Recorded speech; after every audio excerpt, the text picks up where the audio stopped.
ஃப்ரெண்டோட birthday treat வைக்கிறேன்னு சொல்லிட்டு ஃப்ரெண்டு கூட்டிகிட்டு வந்ததாங்க இராணி. நாங்களும் அப்படியே கடைக்கு உள்ளால போயிட்டோங்க. கடைக்குள்ளால போயிட்டு ஒரு கார்னர் சைடில் ஒரு டேபிளையும் பிடிச்சிட்டாங்க.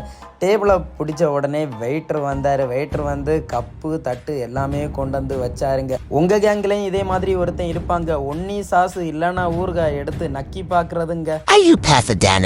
அப்படி இருக்கிற உங்கள் ஃப்ரெண்டை இந்த வீடியோவில் டேக் பண்ணிட்டு போங்க. அப்படி ஃப்ரெண்ட்ட ஏதாவது ஆர்டர் பண்ணுடான்னு சொன்னா அவன் என்கிட்ட கேட்கறத பாருங்க.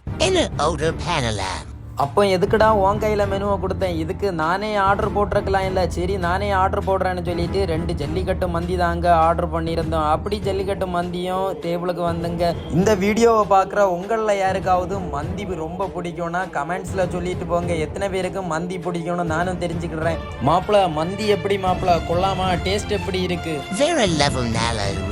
மந்தி ஆர்டர் பண்ணும்போதே ரொம்ப ஸ்பைசியாக கேட்டோங்க. அதனால சரியான காரமாக இருந்துங்க. அப்படியே ஏதாவது ஜூஸ் ஆர்டர் போடலான்னு சொல்லிட்டு நானும் அப்படியே 4-5 வெரைட்டி ஜூஸை ஆர்டர் போட்டுட்டேங்க. அப்படியே ஆர்டர் போட்டுட்டு இந்த பக்கம் திரும்பி பார்த்தா மயோனஸை வச்சு பிரித்து மேய்றாங்க.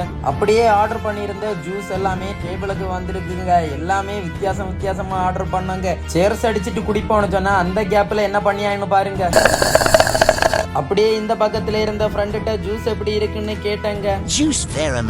அப்படியே சாப்பிட்டு முடிச்சிட்டு ஹேண்ட் வாஷ் பண்றதுக்கு கிளம்பிட்டேங்க. எப்படி பிரிச்சு மேஞ்சிருக்கானுங்கன்னு பாருங்க. அப்படியே பில் அமௌண்ட்டை பார்த்தா நெஞ்சில கை வைக்கிறது மாதிரி 2400 ரூபாய் பக்கத்துல வந்துருச்சுங்க. அப்படியே பே பண்ணிட்டு பக்கத்துல இருக்க சீரகத்தை எடுத்து வாயில போட்டுட்டு வீட்டுக்கு கிளம்பிட்டோங்க.